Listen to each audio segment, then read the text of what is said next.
Is the problem of evil sound? That's what we are debating. Glad you are here, and we are starting right now.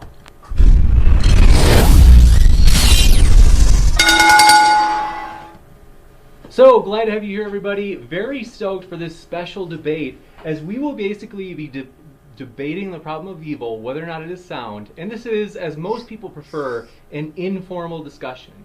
So the good thing about that is we're going to give brief introductions and let the debaters go from there. So if you have questions during the debate, just submit those questions in the comments with an @ModernDayDebate at the start, and that'll let me know that you're actually asking the question for me rather than somebody that you're debating in the audience. So without any further ado, I'm going to introduce our debaters. We have a theist guest and an atheist guest.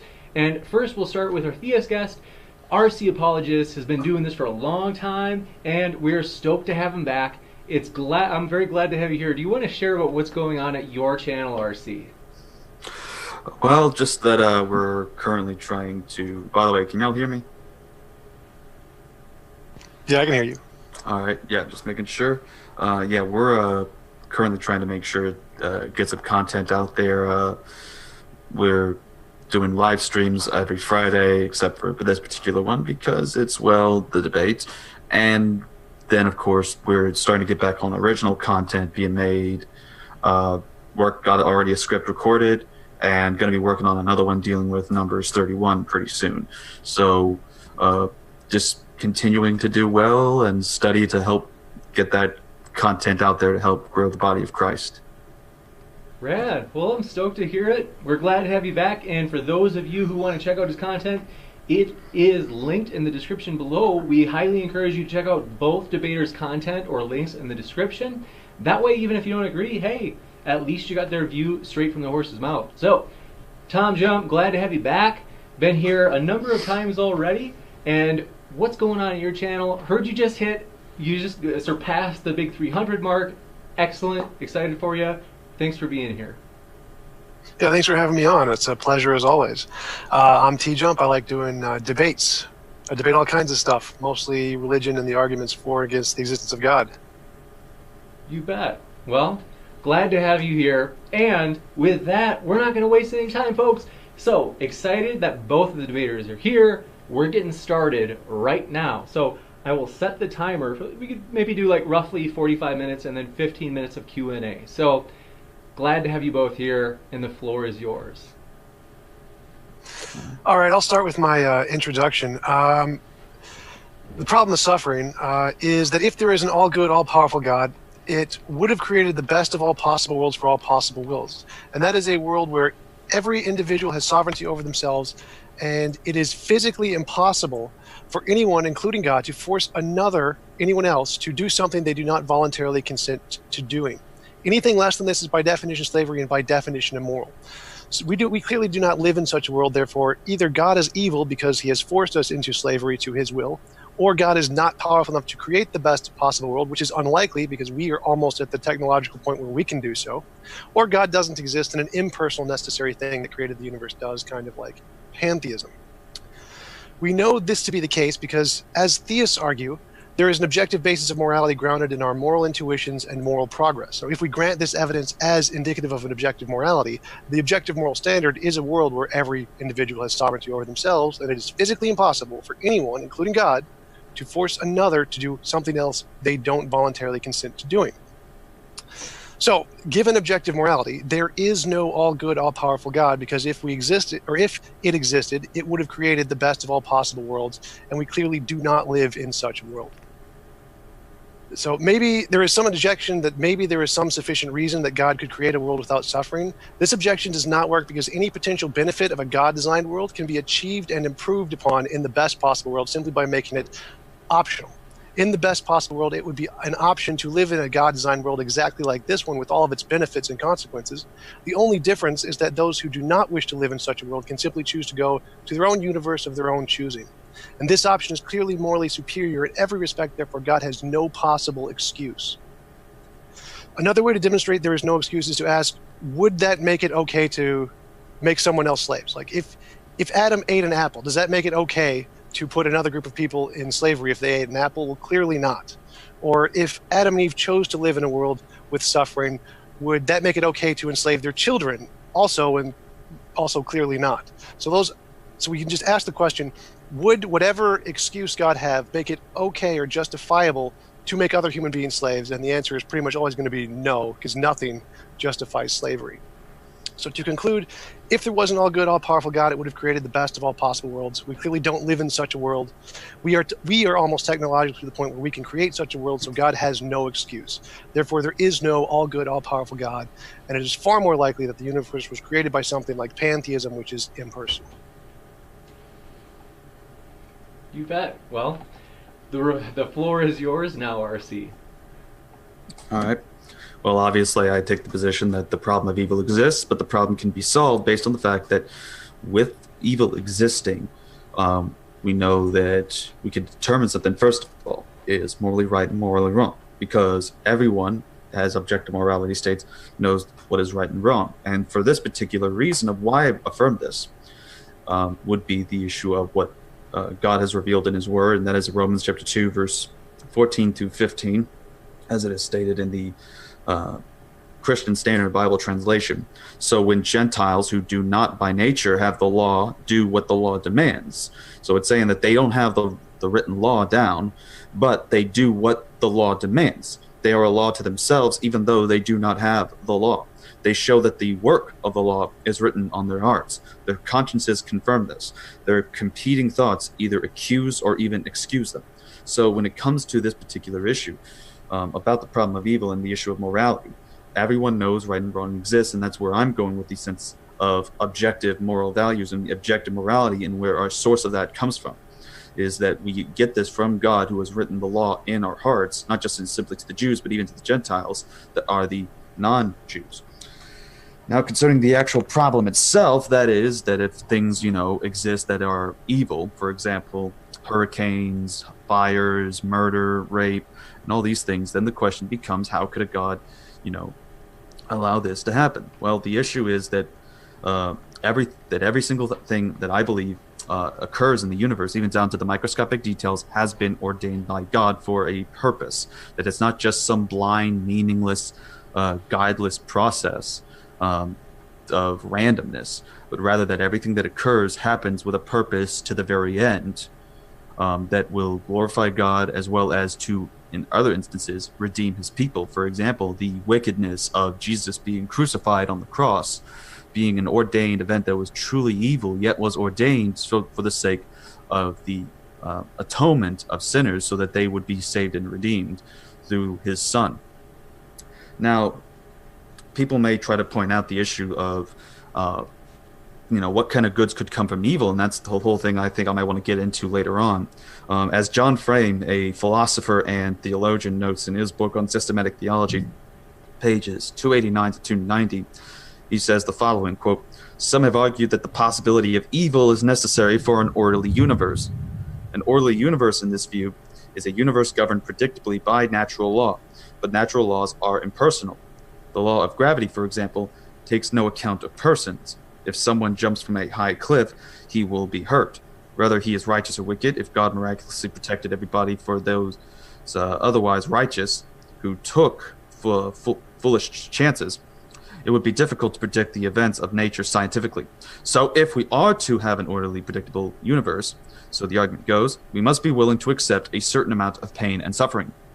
So regarding that, even the issue of evolution could be something that could be, as Kent Hovind tries saying, describes it as an evil process, but because, you have suffering and death being involved there, we can still quite clearly look at it and say that there's still some good that comes out of it, among it being us human beings that are resulted from it, as well as the beauty of creation of animals and other kinds of species that we can look and have an awe magnificent over. But there was suffering, there was death that was involved through that was able to bring about a good.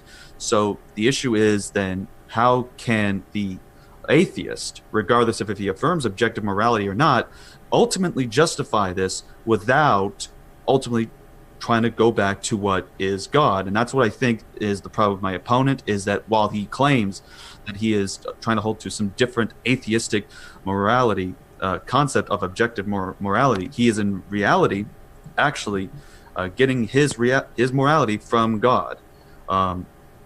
So that is my introduction. You bet. All right, cool. So I'll just continue from there. So I ground morality in not in theism but in pantheism, just an eternal, all-powerful nature as an undiscovered law of nature. And I agree that there is an objective morality, and that objective morality indicates the theistic God is clearly immoral. So even if I grant that the entire universe has a purpose, if God forced me to be a part of his purpose without my consent or my choosing my own purpose, that is by definition slavery and by definition immoral. And I can grant everything you said and just say, yep, that should all be an option, that we can choose to live in a universe like that designed by God. But it would be morally superior if we could choose to opt out and go to our own universe. I don't care if that universe is predictable scientifically or not. It's just morally superior if I would have the option to go to one of my own design rather than to be forced against my will to be in this one, which is, again, by definition slavery and by definition immoral. Okay. So I do want to go over some of the other things you said along with what you just said there. I mean, because you said that it is wrong for God that makes him evil because he didn't create the best of all possible worlds, correct? Yes. Okay, so what determines something to be the best? Well, I agree with the theist argument that we have our moral intuitions and moral progress as indicative of an objective morality. So I agree there is an objective morality. I agree our moral intuitions and our moral progress indicate that objective morality. And the objective morality indicated by those things is that the most moral world is one where no being it's physically impossible to force one being to do something they don't voluntarily agree to do. Right, but I don't think that answers my question on what determines something to be the best, as your word is the best. It's just the objective moral standard. I can say the objective moral standard is grounded in pantheism rather than theism. Okay, so in order for something to be the best, it has to be based on some sort of moral basis?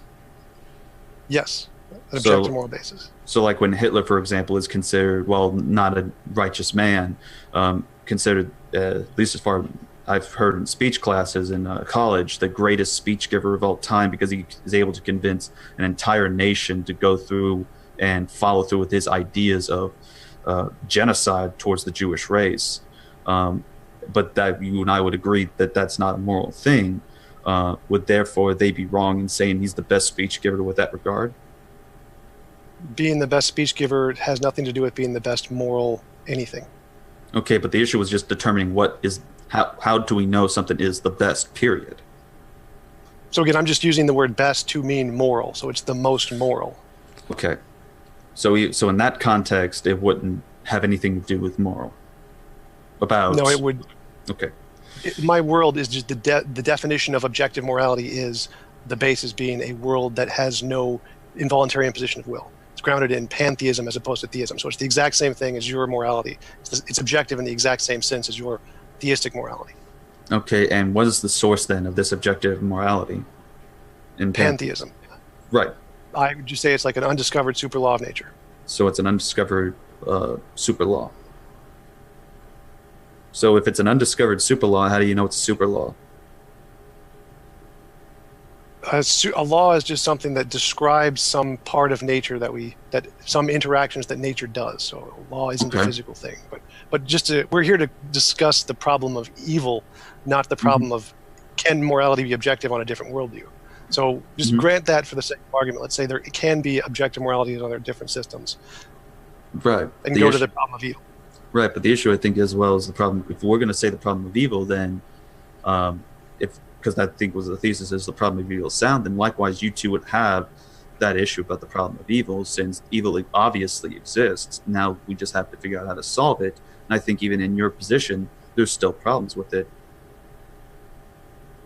Well, mine is impersonal, so mine doesn't care enough or hasn't done a consciousness to try and make the world good. Okay. So then yours is conscious and has intentionality, so it would deliberately want to make the world objectively moral. So you believe that, in my view, God's wanting to make the entire world perfectly moral? If it was by definition all good, that would be a necessary condition, yes. And based on what? Is that the The case? objective standard of morality indicated by the evidence of moral intuition and moral progress. Okay. So, and how do you know that what's morally right in that regards then about that? Like, how can you I'm agreeing, yes, that we have reason to believe there is an objective morality, and those reasons are moral intuition and moral progress. So I'm Okay. agreeing with your grounds of our objective morality, that we have a reason to believe there is such a thing. Right, and I understand that you've said that, but the issue is how do you know that this certain specific thing, for example, like you mentioned slavery, how do you know for a fact that that is objectively wrong? Again, the same evidence that the theists are using, they say we have evidence of an objective morality, which is our moral intuitions and our moral progress. And our moral intuitions and our moral progress indicate this to be objectively immoral. Right, but you said that for yours, it's an undiscovered thing. You're just, so at that point, y'all haven't discovered it, but you're saying it's there, that this old thing that is objective of morality and that we all have this, but how do you, can you yourself demonstrate within your own worldview about that? I think you're confusing epistemology and ontology. Like, Newton described the laws of physics without actually knowing what gravity was. He didn't discover gravity, he just described what it did. So I'm doing the same thing here. We have our moral intuition or moral progress, which indicates an objective morality, and I'm saying that can be grounded in pantheism as opposed to theism. Okay, so it can be grounded in pantheism as opposed to theism. What makes then theism an error on this problem compared to pantheism? Based on our understanding of morality, objective morality through moral intuition and moral progress, it indicates that slavery is immoral. And based on the description in the Bible, God, if he created the world as it is, has forced us into slavery, which is immoral. So God couldn't be all good if he created the world like this. Okay, so you're not saying necessarily the issue of other issues, like, for example, the transatlantic slave trade. You're just talking about, like, in terms of, like, where we're at right now in the world that you're identifying that as slavery. I think so. I'm not sure I understood your question. Like, because if I'm not misunderstood, whenever you especially went on in your other point, you said that, you know, if he's kind of holding us against our will or something, then that's by definition putting us in slavery, and therefore it's slavery, and therefore it's wrong. Right. So if there was an all-good, all-powerful God, he would have given us the option to go to our own universe, and we would have had the option not to be in this immoral universe. I don't currently have the option to leave this immoral universe and go to my own. Therefore, I am currently enslaved in this universe. There are certain definitions of slavery and the points that qualify it I can tell you about. One of them is the restriction of the freedom of movement. I am restricted of the freedom to move to my own universe because I'm trapped or was forced against my will to be in this universe. So that would be slavery. Okay, so by that logic, so that you're only limited to that, just because you're limited to this universe, then by definition that is slavery. If I was put here against my will, yes. Okay, if you were put there against your will. Okay. So then, what about an issue where, let's say some kid gets adopted, and parents, adopt him, and the kid just, being spoiled and just being rebellious, just wants to try to leave out of there and says can't, because of course the laws is that he isn't able to make those kinds of decisions unless there's abuse, which there is none going on. Would that then be considered slavery for the kid, since he has no choice or option in the matter to switch houses at that point, especially since there is no sufficient cause, as I explained in that analogy? Would that be considered slavery? No, because we have pragmatic limitations in this world. We impose limitations on people against their will in order to prevent greater limitations that would be imposed by nature. So because we have pragmatic limitations and we aren't all-powerful and can't create universes, we have to apply limitations. God doesn't have that excuse. Okay. So the issue is that we're considered slaves because of this, I of course would disagree, and I don't see how you would come to that conclusion, which I think is a bit of a non sequitur in that regard, to that we're slaves in this world. Because, go ahead. So if I was forced to live in this world without my consent and I cannot voluntarily leave, that is the definition of slavery. Okay. So let's grant that. Is there anything then wrong with living in this world? Only if it's not consensual. You can choose to live in this world, that's totally fine. But if you're forced to live here against your will, that's what's immoral. Okay. But are you unhappy with that? Unhappy with being Living in forced this to live here world? against my will? Living in Yes. this world, is there like anything that's causing you to want to get out of here? Yes, lots of things. Death Okay. and pain and cancer and suffering, all kinds of things. Okay. And so you think that if there was a world void of death, cancer, and suffering, you think that that would just remove any problems whatsoever? No, the point isn't to remove problems. The point is it has to be voluntary. So I can impose my own problems if I want. As long as they're voluntary, there's no problem there at all. It's only the fact that there are problems imposed on me against my will. That's the problem. Okay.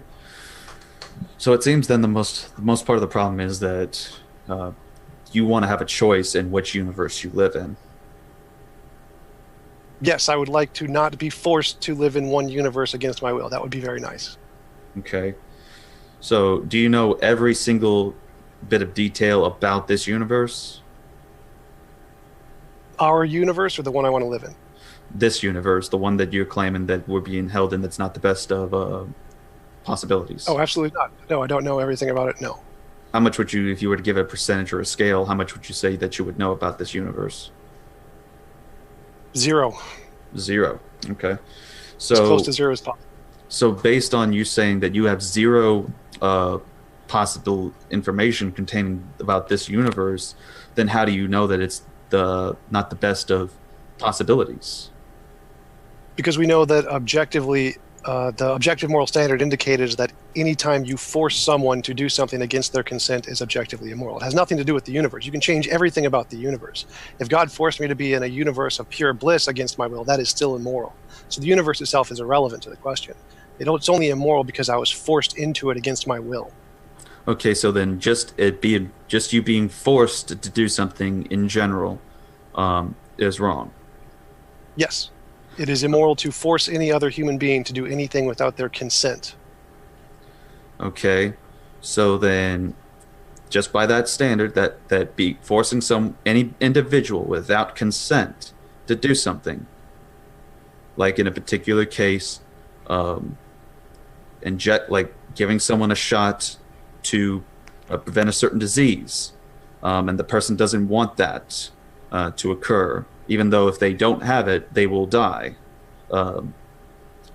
Would that be considered then something that is wrong to give them a shot that could save their life, even though they're saying, no, no, no, I don't want a shot, even if it's to save my life because I hate needles? Yes, that would be immoral. It's justified because of the limitations of our world where we have to do one immoral thing to prevent a greater immoral thing. God doesn't have that excuse. Well, how do you know But he it would doesn't be have that immoral. excuse? Because we are almost technologically to the point where we can make this universe I'm describing. So it can't be argued that God doesn't have the logical option when we can do it. Okay, so you're saying that we then could do this even though we are, as you identified, are able to and be justified in making, quote, immoral decisions, unquote, for a better good. So, but then at the same time, you're saying that God's is supposedly doing immoral things, but now you're saying he's not justified, even though you have said that you have 0% knowledge about everything about the universe. When I asked you, Right. So we do immoral things like giving someone a shot against their will. That's still immoral. The fact that it's justified doesn't stop it from being immoral. So if God is doing an immoral thing, he's not all good. He's immoral.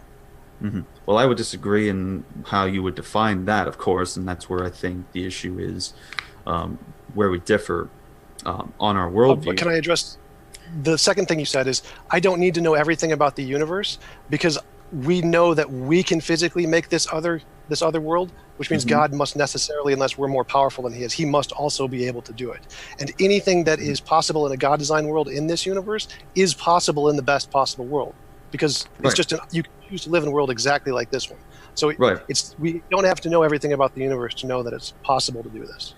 Right, but at the same He time, has at that point, then you don't know if maybe there is something that is out there that you aren't aware of that does ultimately make it that kind of case. In the same way that if we know, for example, that the individual needs the shot, maybe there's some kind of same thing with that goes on with God, such as what we see elsewhere within the Bible, where other things like Joseph, for example, being sold into slavery, who then, as a result of that, something that is wrong, was able to be used to then bring about a good because he went over to Egypt where a famine was soon about to happen, and he was able to help them out with that, and then keep people from being starving, and also help Egypt prosper within financial success.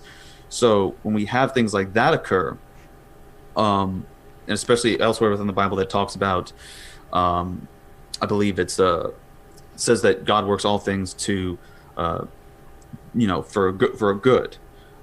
So the issue of, and I can even testify this in myself, of things that I've gone through, that have been through suffering and relatives, that there are times of suffering, there are times of evil that occur, but there is something that does come out of it that we can ultimately say that there is a good. Another example, like I mentioned, the issue about pain. We can know not to do certain things or to steer clear from certain things, and also learn from experience due to the evil known as pain that exists. All right, so the first point, we can know that that isn't an option, or the first thing you said isn't an option. God can't potentially even have an excuse not to do this, because everything in the best possible world I described is already in the world we have. So it's just multiplying the pieces that already exist. So that isn't an option. The second thing you said is that pain can learn. Pain is also an option in the best possible world. You can experience pain if you want to. It just has to be voluntary. So that's also, you can still experience pain. You can still learn. You can still have every aspect of whatever is in this universe, because living in this universe is an option. Okay. But I don't think there's a way that you could learn from a lack of pain, since you wouldn't feel anything and it wouldn't have really that much negative repercussions, other than possibly, let's just say, just because we're talking about losing a lack of pain, you'd still like lose a finger, for example, or an arm. So right, I agree with you. I'm saying pain is possible. Pain is in the best possible world. You can choose to live in a world with pain. You can choose to experience pain. You can choose to experience to learn. Okay. So I'm agreeing with you. Okay.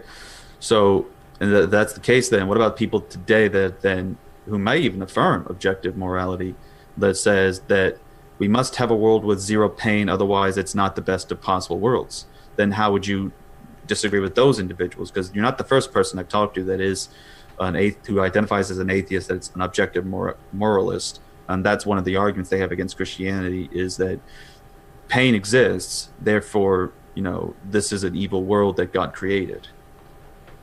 Then I would say that in my model, the objective moral standard would be to let them go to their own world of their choice without pain. They can choose to live in a world without pain, and the people who want to can choose to live with a world with pain. Okay, so if that's the case, then we're just allowing people to live in their own worlds. Yes, that would be the moral standard. Yes.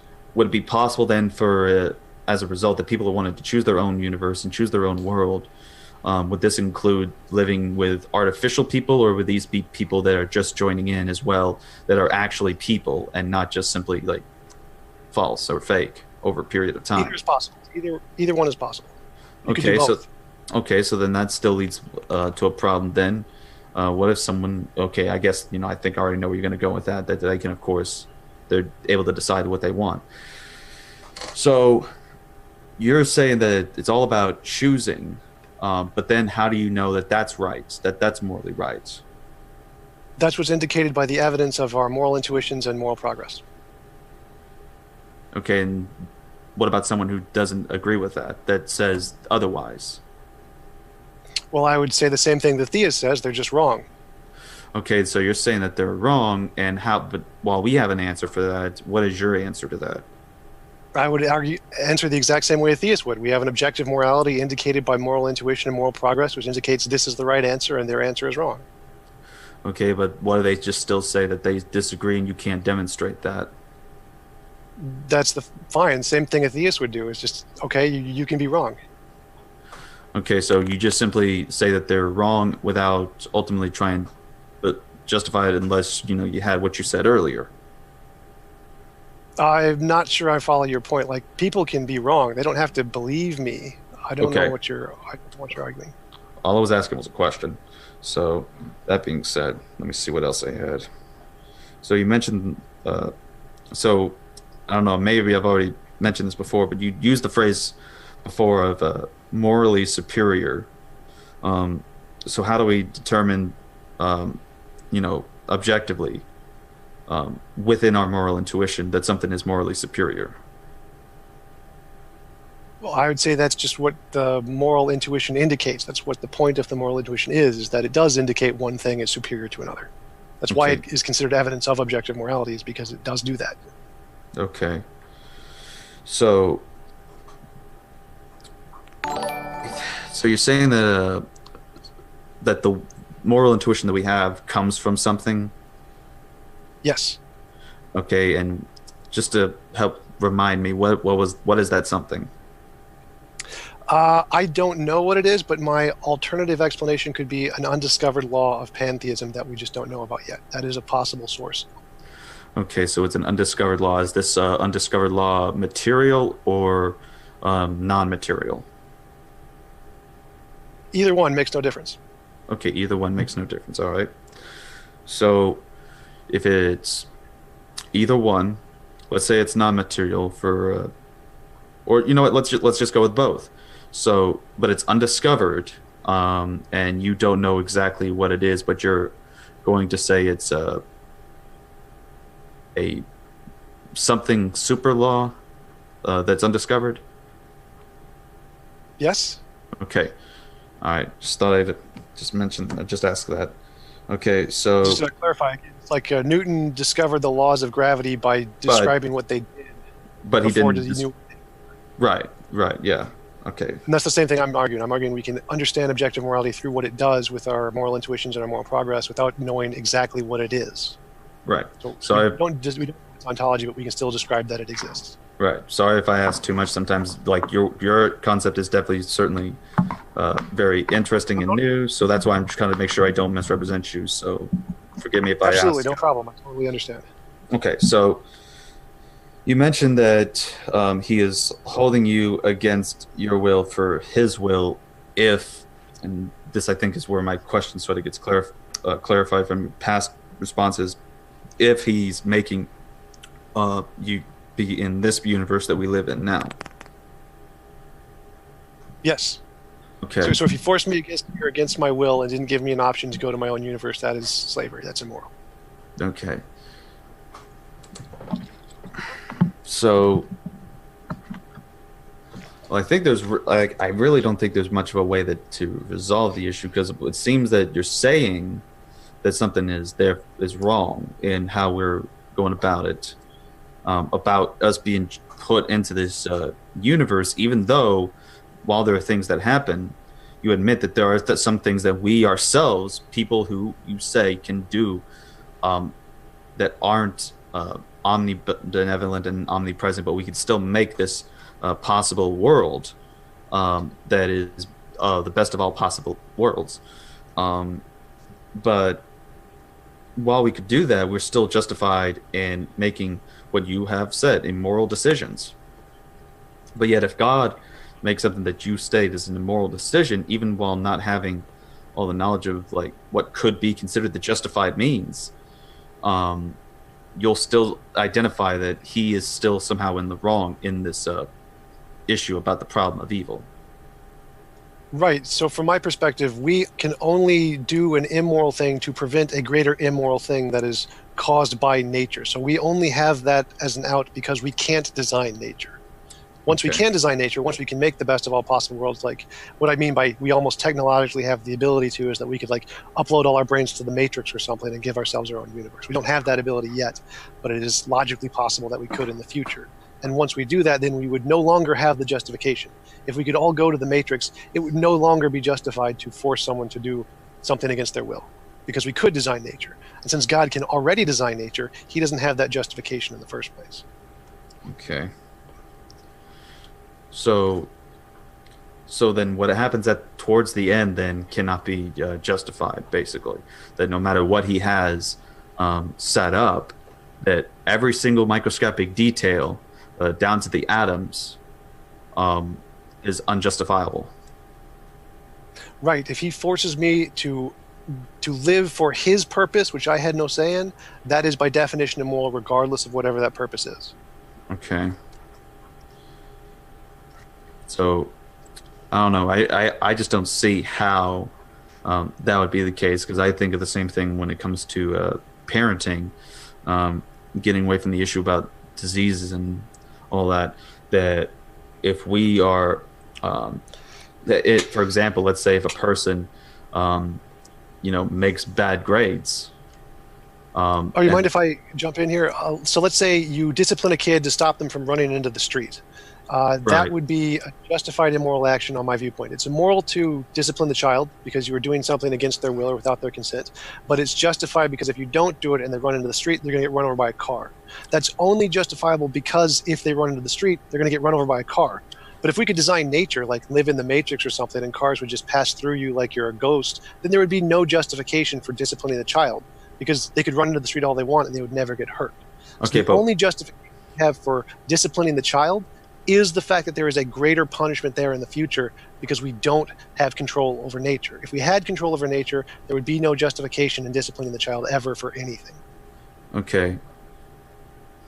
So, but why is it wrong for the child to run into the street where the traffic is coming, in your view? It's not. It's not.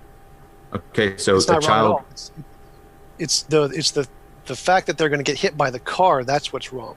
Their will is going to be imposed upon by the car, and that's wrong. Okay. So then, as I was trying to point out, because I wasn't trying to point out the issue of whether or not if he gets killed or not, because I think that was the issue I was trying to avoid concerning that particular type of analogy. The issue was that if a kid, makes bad grades, and does not improve upon that, and just continues to, lack more knowledge and does not wish to study further, and therefore doesn't gain or increase the IQ. But the parents, in order to help with this, remove some basically distractions such as no video games or no TV, which imposes on certain actions that the child would do. So for the sake that he then also is forced to have to study. So again, nothing physical is occurring within this individual, and doesn't seem to be that really much anything with nature, just simply the issue of what's going on specifically with the individual and the concept of knowledge.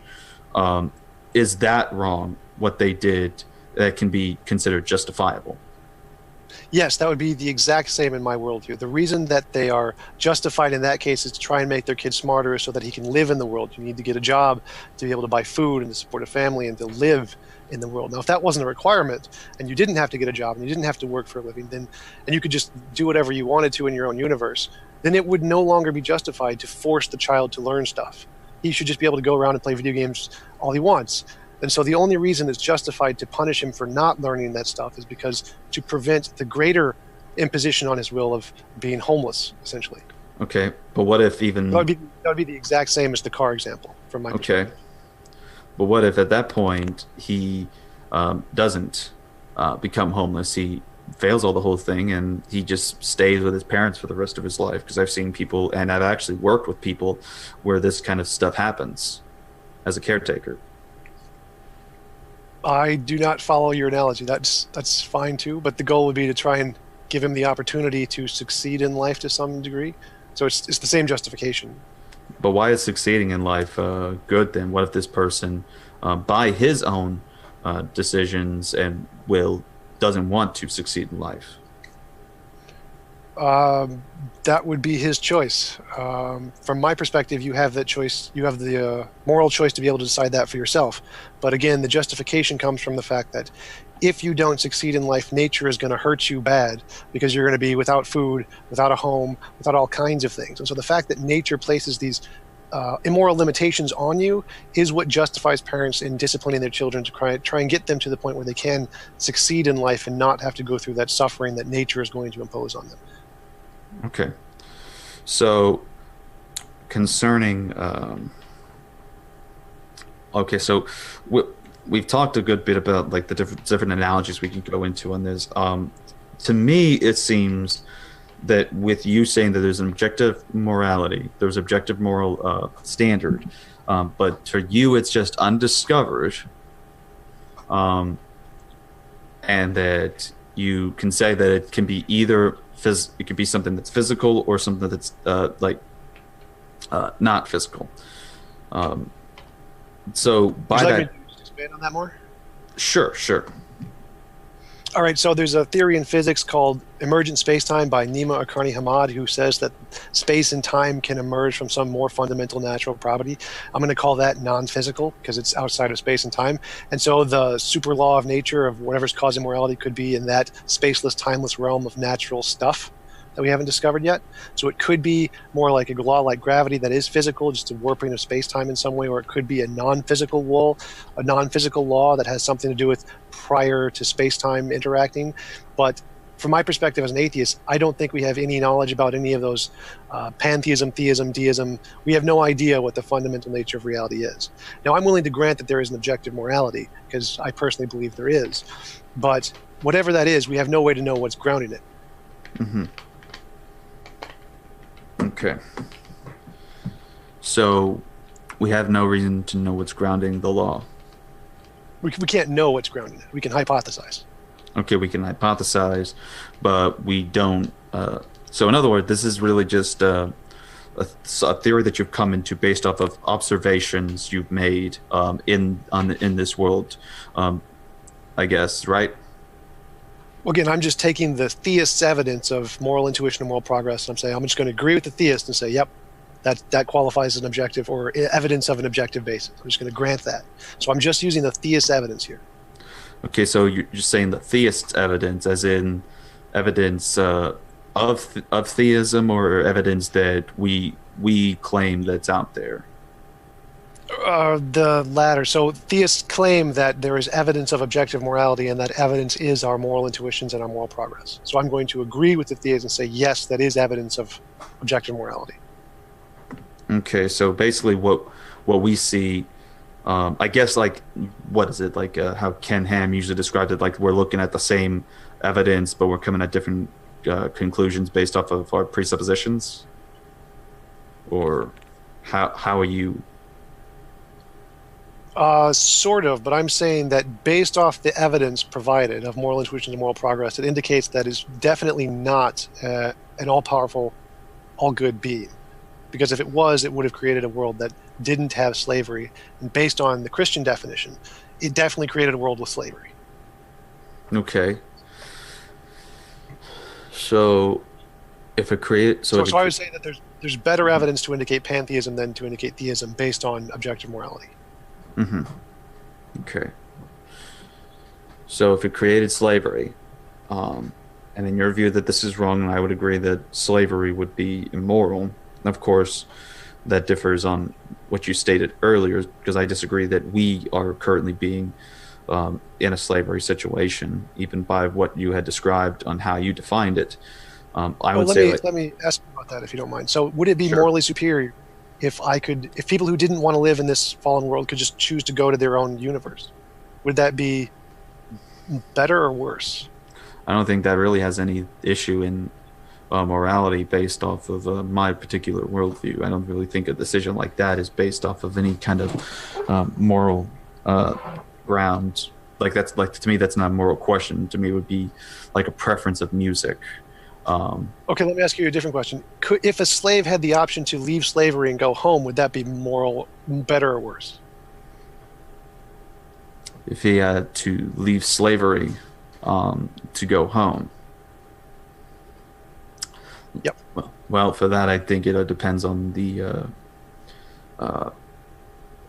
person, because there's issues where some people prefer that, and others that would just want to go at that point. Right. I'm only saying it would be better if they had the option to choose to leave. Right. So it's better if the slaves would have the option where they can leave if they want to, or stay if they want to. That would be a morally superior state of affairs than if they are forced against their will not to leave. Mm-hmm. So you're saying, like... Would you agree? Yeah. So you're saying that someone who then could choose something, like not as soon as they're born, or the spirit is born or something along those lines, but rather that at some point later on in their life, they're given that ability to, okay, I'm done with this universe, time to move on to another one, or one that actually suits my tastes. Is that what you're suggesting?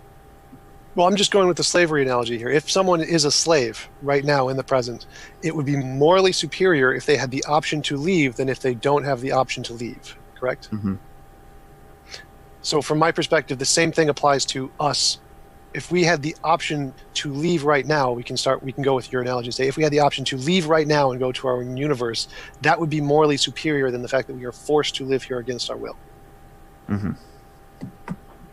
Now, of course, I would argue that we would have to do it beforehand. As soon as we were created, we should have the option to pick our own universe. And it would be immoral to force us to live here for any amount of time against our will. But we can just go with your analogy and say, right now, it would be morally superior if those people who didn't want to live here could just leave and go to their own universe. Okay.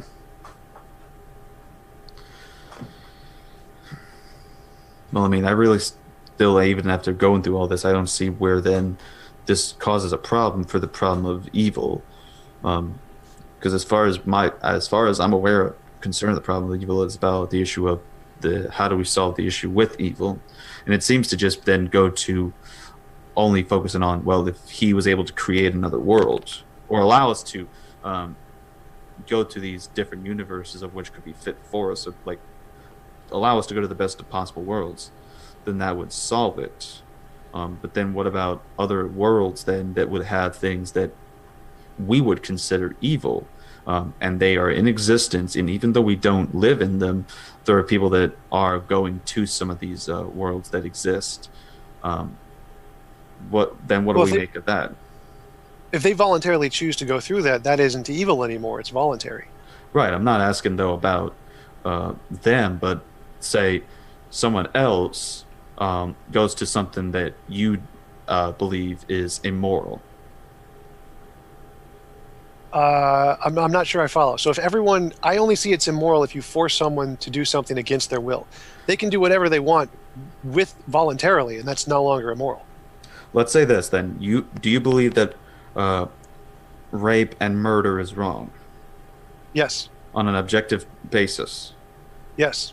And that everyone has this objective moral value basis? Yes. And does that exist right now in this world today? Yes. Are there rapists and murderers that exist today? Yes.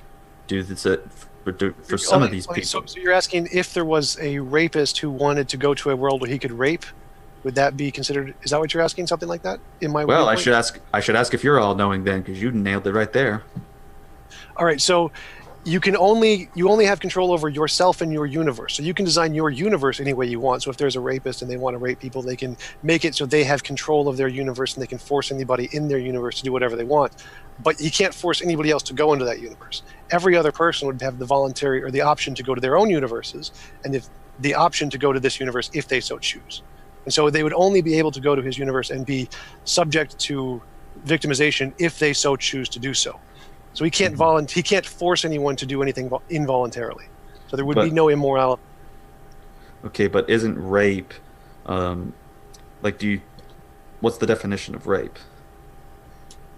Involuntarily sexual intercourse, something like that. Involuntary. Right, but you said that they would have to voluntarily go and voluntarily participate in these things, correct? Right. Wouldn't that therefore negate it being rape? Right, exactly. So he couldn't actually rape anybody. He can design the world so he wants to think that, but he can't actually do it. So he can design his own universe however he wants, but he can't force anybody else to go to it. Or he could make, like you mentioned earlier, like artificial intelligences or philosophical zombies that aren't actual people, and he can do whatever he wants to them because they're just like computer video game characters. So that's fine. So there's limitations. So there's limitations then. Even though for him the best possible world would be somewhere where he can actually act upon the act of rape. Right, there are definitely limitations. You only have freedom over yourself and your universe. You have voluntarily control over yourself.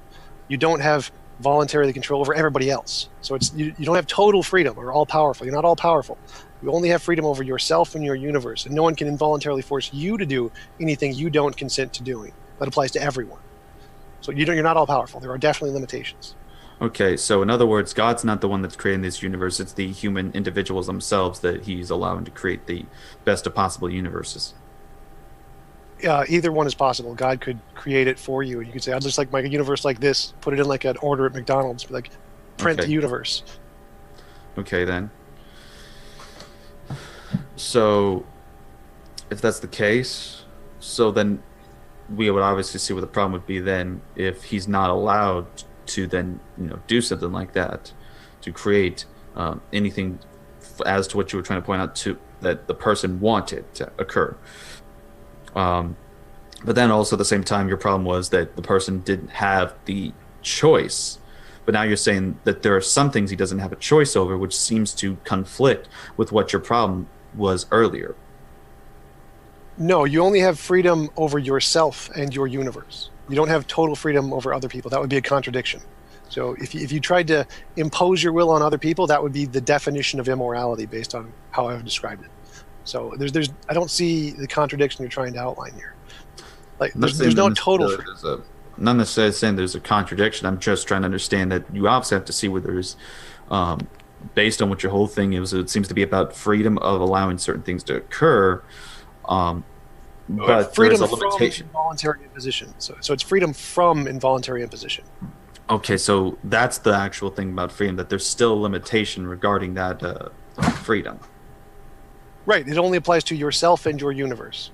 Okay, but I could still say the same thing within that there's the limitation of our freedom about, us being stuck with this universe.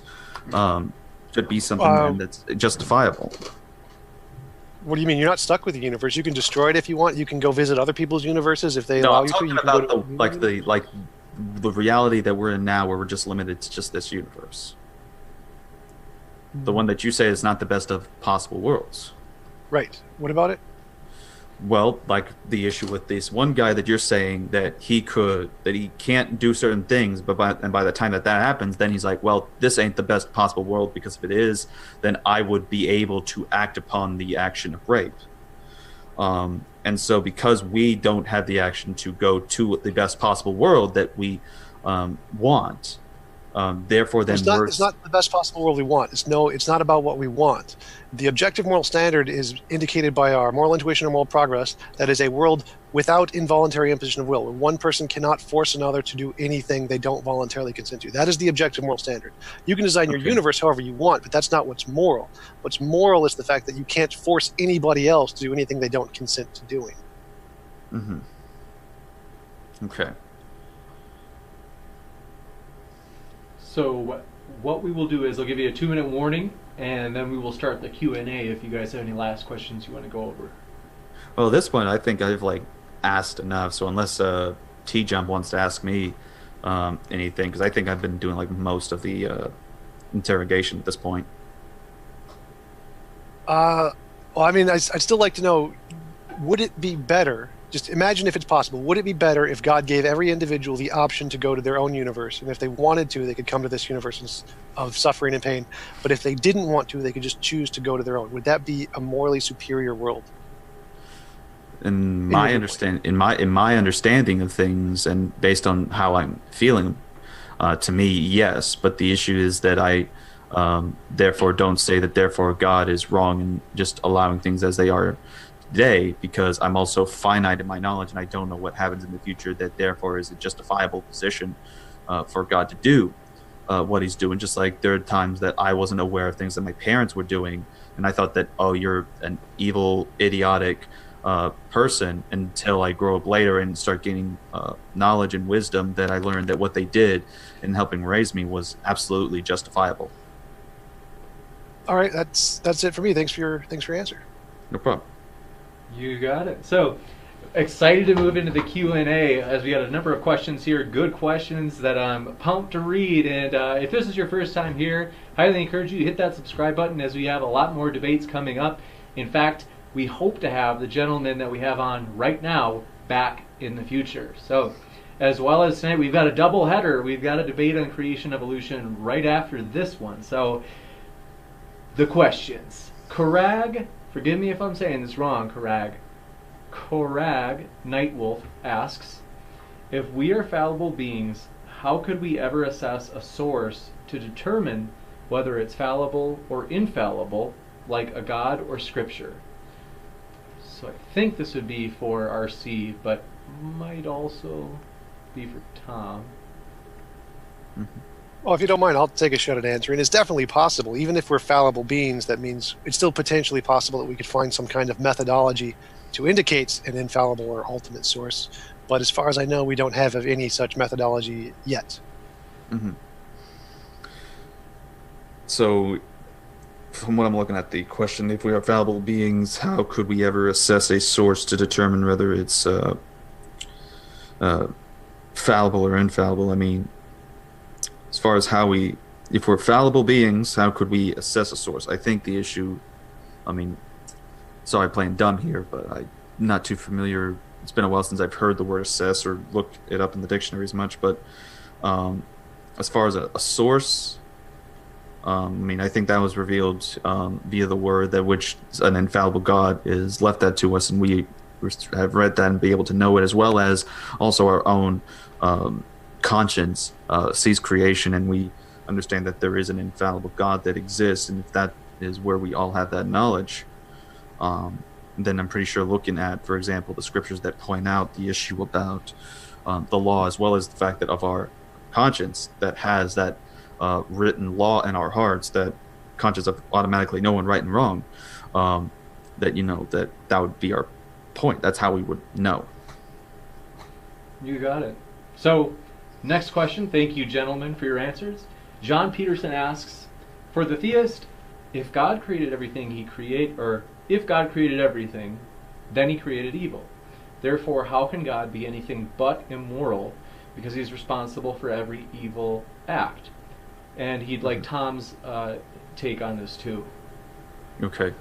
Well, for me, with God creating evil, just because he creates evil doesn't automatically mean, in certain instances, as we see that there is Isaiah 53, which uses the word, but it doesn't mean like every other kind of evil. It uses a word that means of natural evil. So in other words, like hurricanes, like the fires that happen in California, earthquakes, these kinds of things that we know do take tons of lives.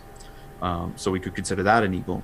But even with that, that just because that God creates these evils doesn't automatically mean that therefore that means he's immoral, because then you must provide the standard of why that is immoral in the first place. And I don't know what this person's moral framework is, whether he's affirming a objective or a subjective view, but he has to provide some sort of basis for that in order for him to do that. He has to, of course, presuppose that God exists. Now, if he's immoral or not, the issue is that God has established what is right and wrong, and with everything that occurs, we agree that there's some sort of evil that exists, and there can probably be things, for example, like he's mentioned, like with slavery in Genesis. Joseph being sold into slavery, there was a justifiable means for that to help prevent the loss of life. There are times when we even see, like the death of Jesus, a evil that is able to be justifiable. For this particular case, the redemption and salvation of people. Gotcha. And then Tom, yes, for your take as well. All right, I'll play the devil's advocate here. I'd say that as a theist, if I was a theist, I'd say that creating evil isn't itself evil. You would have to actually impose the evil on someone for it to be evil. So the fact that he created it wouldn't necessarily make God evil. Mm-hmm. Gotcha. You bet. Thanks, gentlemen. Next, we have Genius Tracks, who asks, this is would be to ask Tom if intuitions make something like morals empirically true. I think Genius Tracks is absolutely asking. not. No, not even a little bit. I'm just granting the theist argument for the sake of argument. It does not. Moral intuition and moral progress is just something in our head. It's just conceptual. There's no reason to believe it is actually an objective thing in the world from that line of argumentation.